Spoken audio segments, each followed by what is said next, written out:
آج میں نے اسی ذات پہ کہنے کی جسارت کی ہے، آج میں نے اسی ذات پہ کہنے کی جسارت کی ہے کہ جس کے دامن میں فرشتوں نے عبادت کی ہے۔ کس میں ہے ہمت کہ کرے میرے آقا کی برابری، کس میں ہے ہمت کہ کرے میرے آقا کی برابری، میرے آقا نے تو نبیوں کی امامت کی ہے۔ میرے انتہائی واجب الاحترام اساتذہ کرام، معزز علماء کرام اور میرے مدرسہ حق القرآن کے ہم مکتب ساتھیوں، السلام علیکم۔ حضرات گرامی قدر، اللہ تعالیٰ نے اس کائنات کے اندر کم و بیش 1,24,000 پیغمبروں کو مبعوث فرمایا۔ ان کا سردار سید الاولین، امام النبیین، امامنا فی الدنیا والآخرہ و امامنا فی الجنہ، حضرت جناب محمد الرسول اللہ صلی اللہ علیہ وسلم کو بنایا۔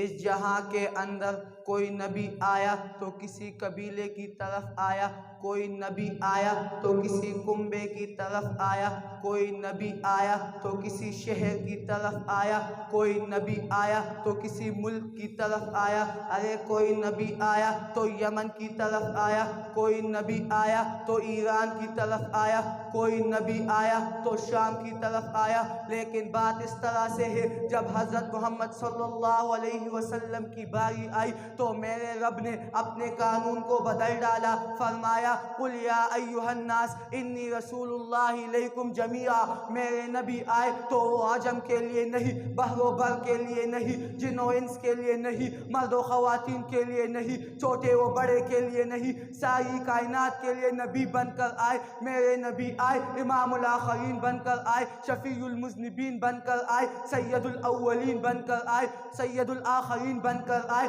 قدوۃ الصادقین بن کر آئے، رحمت للعالمین بن کر آئے، سب کے نبی بن کر آئے، رب کے نبی بن کر آئے۔ اللہ تعالیٰ اپنی خدائی میں بے مثال، وہ اپنی مصطفی میں بے مثال، وہ عرش پر ہے، یہ فرش پر ہے، وہ سب پر ہے، وہ سب کا خدا، یہ سب کا مصطفیٰ، وہ حکم دینے والا، یہ حکم کو آگے پہنچانے والا، وہ رب العالمین، یہ رحمت للعالمین، وہ مالک یوم الدین، یہ شافی یوم الدین۔ میں تو یہ کہتا ہوں کہ جس طرح میرے خدا کی خدائی میں کوئی شریک نہیں، اسی طرح میرے مصطفیٰ کی مصطفی میں کوئی شریک نہیں۔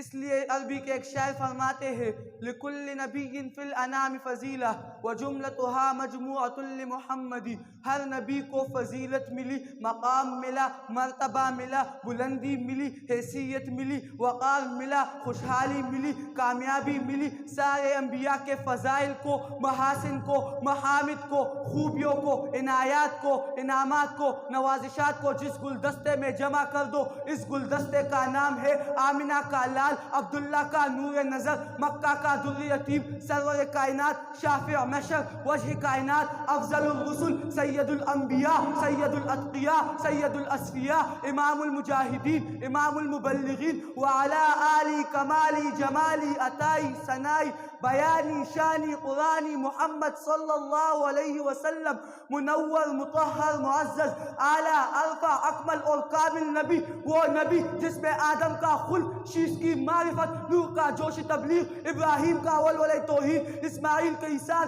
اسحاق کی رضا، صالح کی فصاحت، لوط کی حکمت، موسیٰ کا جلال، ہارون کا جمال، یعقوب کی تسلیم و رضا، داؤد کی آواز، ایوب کا صبر، یونس کی اطاعت، یوشع کا جہاد، دانیال کی محبت، الیاس کا وقار، یوسف کا حسن، یحییٰ کی پاکی، عیسیٰ کا زہد و تقوی، سلیمان کی سیاحت، وَرَفَعْنَا لَكَ ذِكْرَكَ۔ جہاں کے سارے کمالات ایک تجھ میں ہے، تیرے کمال کسی میں نہیں پر دو چار۔ میں اپنے تقریر کا اختتام شاہ نبوت حضرت حسان بن ثابت رضی اللہ عنہ کے شعر سے کرنا چاہتا ہوں۔ وَأَحْسَنُ مِنْكَ لَمْ تَرَ قَطُّ عَيْنِي وَأَجْمَلُ مِنْكَ لَمْ تَلِدِ النِّسَاءُ خُلِقْتَ مُبَرَّأً مِنْ كُلِّ عَيْبٍ كَأَنَّكَ قَدْ خُلِقْتَ كَمَا تَشَاءُ وَمَا عَلَيْنَا إِلَّا الْبَلَاغُ الْمُبِينُ۔